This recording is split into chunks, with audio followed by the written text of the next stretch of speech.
days until you return. I've been Hurry muted. home I've been talking. and I've been bring good yapping. news. Oops. Welcome, everyone. In the game Dishonored, you play as Corvo Atano, a bodyguard to an empress and one of the most skilled swordsmen in the Isles. During the events of the first game, a rat plague takes over the city of Dunwall, and he is sent out for aid. Upon his arrival home, bearing only more bad news, his empress is killed in his arms and the blame is placed upon him. You get the title? After these events, Corvo swears to get revenge, and with the aid of several loyalists and the interference of a mischievous deity, he becomes an assassin that can wield magical abilities. But what if he couldn't use either the tools given to him or the gifts of magic? So this is Can You Beat Dishonored with only starting equipment? Essentially, this is a Flesh and Steel run from Dishonored 2, but with added rules. Rules of the run. I can only use the sword and the pistol, as those are pieces of equipment that Corvo has at the beginning of the game. I can, however, upgrade either of those as I see fit. I am unable to use any of the assassin tools designed by Piero, so no crossbow for stealth kills, no stun darts for quicker knockouts for me.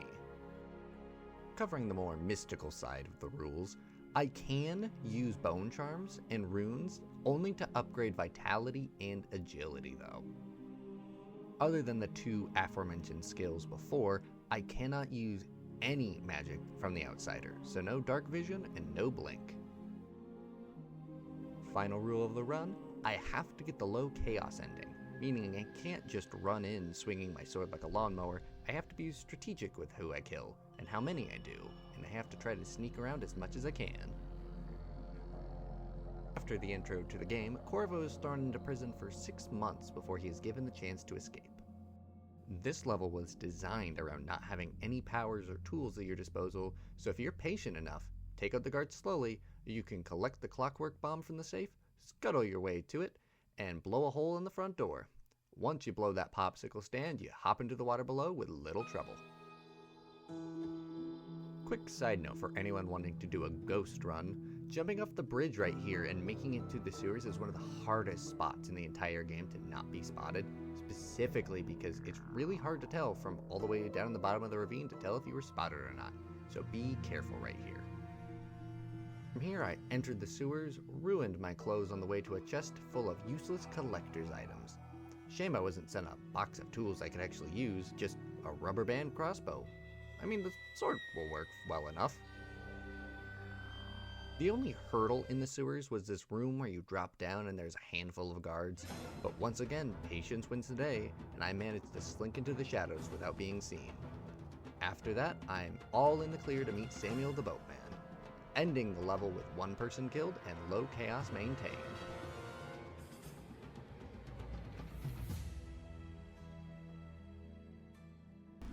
Rats. There's a lot of rats and rubber rooms and rubber room with rats. But the rats don't make you crazy. The rats will eat you. Good old Sam takes it to the Hound Pits pub, the main base of our loyalist friends. There we meet Admiral Havelock, Pendleton, and the whole rest of the gang. The inventor Piero gives us a mask to hide our face, which is very nice of him because it's currently plastered all over Dunwall City. After deciding to turn in for the night, Corvo is sucked into the void by the magical deity the Outsider. In lieu of some magical powers, Corvo is given a sick tattoo, which I have to use the magical powers to get through the various puzzles. I did try to jump across some of these gaps, but I was unable to make them. Because of that, and because there's a heart of my fallen lover, I decide I will be refusing any of the powers here on out. Once Corvo wakes up with new ink and a weird heart in his pocket, I hoover up all the DLC goodies before deciding to upgrade my gear a bit more, and then we are out for the second mission, terminating the career of High Overseer Campbell. First thing on the list was to get the double jump, so we paid old Granny Rag a visit, dealed with her gentleman callers, and now I was actually able to maneuver around the terrain. Fun fact I learned is that if the guards and the Bottle Street gang members kill each other, it does not actually affect your chaos rating. After learning that previously stated fact, I slipped through a few alleys and saved Overseer Martin, a fellow loyalist. It was in this area that I was really afraid that not having Blink would rear its ugly head. Surprisingly though, I was able to scamper up a light post, hop to another one, and then hop onto the compound. After making it up to that higher balcony, I managed to sneak into the interrogation room where I found the Heretic's brand. Next, I snuck into the archives, made a pile of some overseers, found the book regarding the Heretic's brand, leaving the only key left to this puzzle being Campbell himself. And this is where I started to have trouble with this level. Normally when you go in here, you have two cups, one that will poison Captain Curnow, one that you can switch to kill Campbell, or you can smash them both. I tried my best to save Captain Curnow, but unfortunately I knew I wasn't going to be able to sneak out with him to put him in a dumpster, so I had to let him die. But then a new problem arose. Every time I tried to get Campbell, he either ran off to his private chambers, or I dropped right on top of him, alerting him. The best part in all of this is when I put him down at the top of a flight of stairs so I could lean over and check through the doorway. When I turned around, he had slid down several steps and died. Once I finally managed to wrangle Campbell into the interrogation room, I marked him with the Heretic's brand and fled for the kennels. Getting across the kennels and then the back lot isn't too difficult, so I just hopped across some buildings, slid down a chain, and Samuel took me to safety. I only had 2 kills for the Campbell mission, so low chaos was maintained, but I still needed to be very careful about how many people I killed. However, I returned to the pub, went to bed, woke up, and we were out on our next mission, trying to eliminate Pendleton's twin brothers. I knew fighting through the establishment that they are in would be a nightmare, so I knew that I had to go with the non-lethal option. So first things first, I had to run over to Slackjaw. We were tasked with finding Slackjaw's missing man Crowley, and we did so in Dr. Galvani's office. Next, after we returned the note that he left before he died, we had to go find Bunting in the Golden Cat.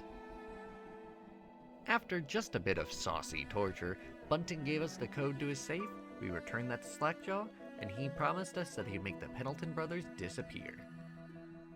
Before we left the Golden Cat, we did go upstairs and save Lady Emily, took her down towards the VIP entrance, and there she made her way to Sam, so we could go finish our business. Messed up timeline aside, I made my way to Sam the Boatman and ended the mission with only 1 hostile killed. The next task the Loyalists had me do was go and kidnap the royal physician Sokolov. The first hurdle of the level was getting up and over Caldwin's Bridge. It isn't too hard if you're slow and steady, and once you reach the top, you're met with a gorgeous view.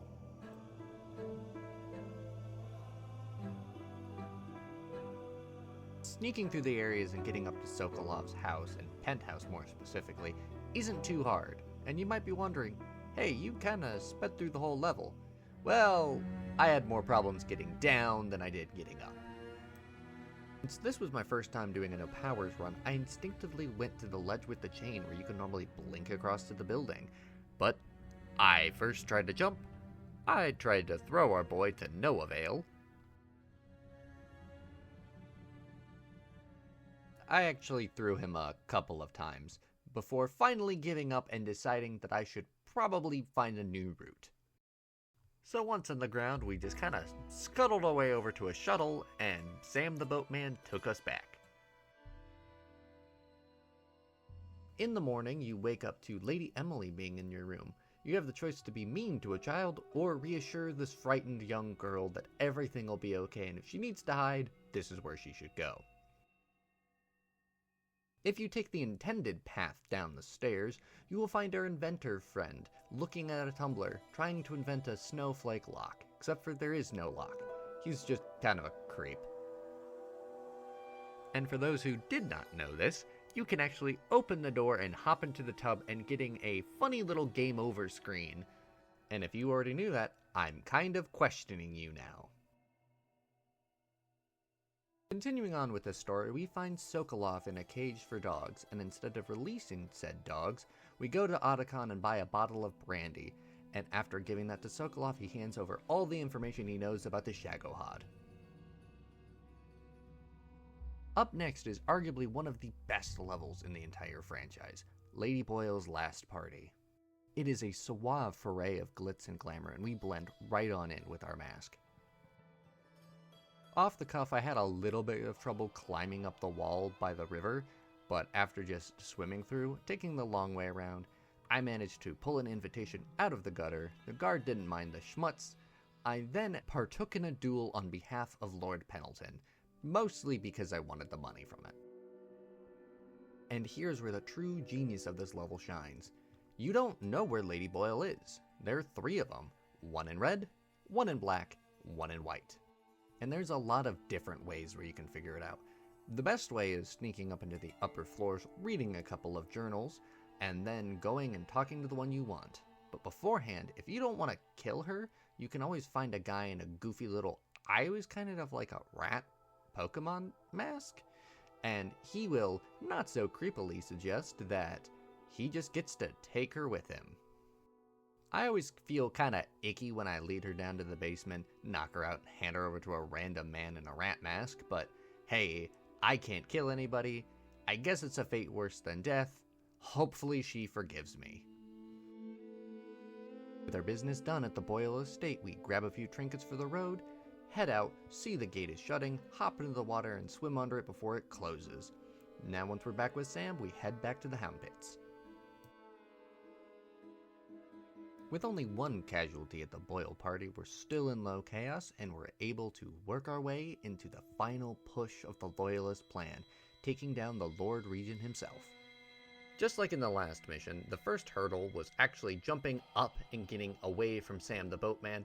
This time it wasn't because the ledge was too high, but it was more of the fact that I misstepped, fell back in the water, had to climb up again, and then remembered, hey, you have to have something beneath your feet in order to stand. Once I got out of the Watergate building, I climbed on top of a little tower, hopped over and ran over like the assassins before that kicked off the start of the game. Instead of hopping down and killing an empress, I hopped down to the side and shimmied my way over. I would say shimmy flawlessly, but I was seen and I had to kinda scurry my way into the building. And here's another one of those times where not having blink made me have to learn more of the terrain. Normally I would just blink onto the chandeliers, up onto the balcony, and knock out the Lord Regent, and that was kinda that. Since I couldn't make those jumps, I had to go another way, which turned out well because I learned about the Torturer, and chat decided he must die. And I kind of agree, because when I snuck my way down into the actual torture cells, he was just hitting a man stuck on a meat hook, just for fun. Once we dealt with him, we made our way up towards the Lord Regent. I got spotted a few times, went on a killing spree which I will not show because I think YouTube would be very upset if I did. Once he was unconscious, I was unable to find the key to get into the propaganda chamber. So, for the first time in the run, I had to kill one of my targets. So, we have 2 options, everyone. Do I keep lurking around, looking for a safe code, to get the safe here, to go talk to that dude, or do I just throw this guy over the ledge? My chat voted for the ledge, so the Lord Regent learned how to fly rather unsuccessfully. Tracing our steps out of the building through the yard, and instead of having to climb down, hopping down, we met up with Sam the Boatman once again, and went back to the Hound Pits pub to celebrate our victory. Upon returning back with good news, beer was poured, whiskey glasses was clinked, I was poisoned. Wait, I was poisoned? Yeah, in a not so subtle twist, the Loyalists had knocked us out so that way they could bring our body forward as the man who killed the Empress and being the ones who found Lady Emily. Thanks to Sam the Boatman being the best friend we could ever ask for, he only gave us half the poison, meaning we got to survive. He threw our body into the river, we floated down until we were found by Dowd the Assassin. Dowd was talking about something, threw our collectibles down a hole, which we would not go and recover, and we were left with nothing once again. We had a short little dream where the outsider mocked us for not using the magic he tried to push on us. We escaped from a little prison with a lot less effort from the first prison we escaped from. We grabbed one of the assassin's swords and one of the pistols and booked our way to Dowd. It was at this point in the run, something clicked in my head, and I can only explain it with the words of Sonic the Hedgehog, "Gotta go fast." Me attempting to be stealthy kinda just went out the window. I started just running through the levels, avoiding gunshots and swords, up until the point where I ran up to Dowd, grabbed the key, he pushed me down a ledge, I ran back up, and I left him alone. And this speedy trend kinda stayed for the rest of the run. Like, once I got through the sewers, I sprinted through them till I got back to the Helm Pits. And even when I was in the Helm Pits, I just kinda ran past the guards till I grabbed the blueprints. I took the blueprints back to the Metal Gear boys, and they managed to turn this arc pylon into a big taser and tased everyone in the area. From there, I just kinda went around, grabbed the supplies I could, signaled Samuel for the last time in the game, and headed off to King Sparrow Island. And like I said, the speed never slowed down. I ran ahead, turned off one of the wall of lights. I was spotted shortly after, so I just kinda ran through the rest of the level till I got to the elevator, taking me up to the very top. And there's a couple of different outcomes here, based off of what chaos you are, and well, since I made it low chaos all the way here, Admiral Havelock had poisoned his co-conspirators, regretting what he did. So I just gave him a tight little squeeze around the neck, took his key, freed Lady Emily, and returned her to her rightful place on the throne. And that's the run. Like I said, something shifted in my brain when I realized I don't have to be stealthy, I just simply have to not die, and also not kill people. All in all, this wasn't too hard of a challenge. It was a lot easier than I expected it to be. The level design is overall fairly forgiving, especially if you have the double jump, so even without Blink, wasn't that bad. If you haven't checked out Dishonored, I would highly recommend it. This game is one of my all-time favorites story-wise, and the gameplay is just generally improved in the second one.